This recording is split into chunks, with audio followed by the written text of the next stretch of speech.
ایک بار کسی بھکاری نے کفار سے سوال کیا، انہوں نے مذاقاً حضرت مولا مشکل کشا علی المرتضی شیر خدا کرم اللہ تعالی وجہ الکریم کے پاس بھیج دیا، جو کہ سامنے ہی تشریف فرما تھے۔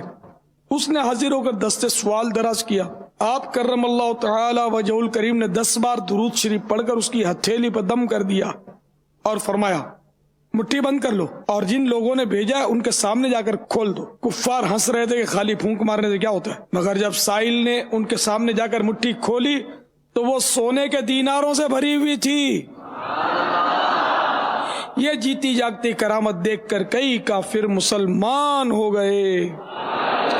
ایک حبشی غلام جو امیر المومنین حیدر کرار صاحب ذوالفقار حسنین کریمین کے والد بزرگوار مولا مشکل کشا شیر خدا علی المرتضی کرم اللہ تعالی وجہ الکریم سے بہت محبت کرتا تھا۔ شامت اعمال سے اس نے ایک مرتبہ چوری کر لی۔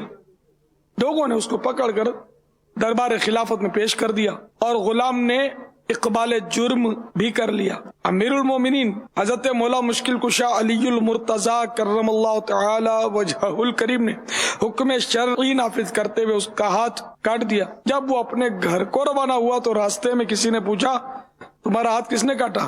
غلام نے کہا امیر المومنین و یعصوب المسلمین داماد رسول و زوج بطول رضی اللہ تعالی عنہما و صلی اللہ تعالی علیہ وسلم نے۔ پوچھنے والے نے حیرت سے کہا انہوں نے تمہارا ہاتھ کاٹ ڈالا، پھر بھی تم اس قدر اعزاز و اکرام اور مدح و ثنا کے ساتھ ان کا نام لیتے ہو؟ غلام نے کہا میں کیوں نہ ان کی تعریف کروں کہ انہوں نے حق پر میرا ہاتھ کاٹا اور مجھے عذاب جہنم سے بچا لیا۔ حضرت سیدنا سلمان فارسی رضی اللہ تعالیٰ عنہ نے دونوں کی گفتگو سنی اور حضرت مولا مشکل کشا علی المرتضی کرم اللہ تعالی وجہ الکریم سے اس کا تذکرہ کیا تو آپ کرم اللہ تعالی وجہ الکریم نے اس غلام کو بلوایا اور اس کا کٹا ہوا ہاتھ کلائی پر رکھ کر رومال سے چھپا دیا، پھر کچھ پڑھنا شروع کر دیا۔ اتنے میں غیبی آواز آئی کہ رومال ہٹاؤ۔ جب لوگوں نے رومال ہٹایا تو غلام کا کٹا ہوا ہاتھ اس طرح کلائی سے جڑ گیا تھا کہ کہیں کٹنے کا نشان تک نہ تھا۔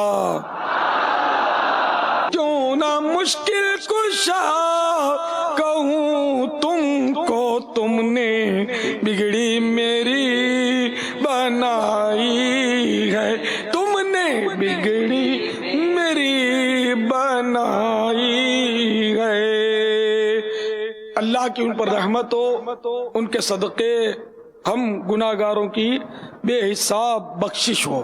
بابا جان مولا کائنات حضرت مولا علی کرم اللہ تعالی وجہ الکریم کو رضی اللہ تعالی عنہ کہنے کے بجائے ان کے نام کے ساتھ کرم اللہ تعالی وجہ الکریم کہا جاتا ہے، اس کی کوئی خاص وجہ ہو تو بیان فرمائیے۔ میرے آقا اعلیٰ حضرت امام اہل سنت ولی نعمت عظیم البرکت عظیم المرتبت پروانہ شمع رسالت مجدد دین و ملت حامی سنت ماہی بدعت عالم شریعت پیر طریقت باعث خیر و برکت حضرت علامہ مولانا الحاج الحافظ القاری شاہ امام احمد رضا خان علیہ رحمت الرحمن فرماتے ہیں جب قریش مبتلا قحط ہوئے تھے تو حضور اقدس صلی اللہ تعالی علیہ وآلہ وسلم اپنے چچا ابو طالب پر تخفیف عیال یعنی گھر والوں کا بوجھ کم کرنے کے لیے حضرت سیدنا علی المرتضی کرم اللہ تعالی وجہ الکریم کو اپنی بارگاہ ایمان پناہ میں لے آئے۔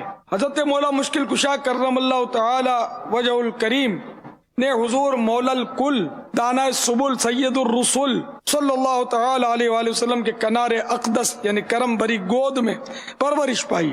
حضور صلی اللہ تعالی علیہ وآلہ وسلم کی گود میں ہوش سنبھالا، آنکھ کھلتے ہی محمد الرسول اللہ صلی اللہ تعالی علیہ وآلہ وسلم کا جمال جہاں آرا دیکھا۔ حضور صلی اللہ تعالی علیہ وآلہ وسلم ہی کی باتیں سنی، عادتیں سیکھیں۔ جب سے اس جناب عرفان مآب کرم اللہ تعالی وجہ الکریم کو ہوش آیا، قطعاً یقیناً رب عز و جل کو ایک ہی جانا، ایک ہی مانا، ہرگز ہرگز بتوں کی نجاست سے ان کا دامن پاک کبھی آلودہ نہ ہوا۔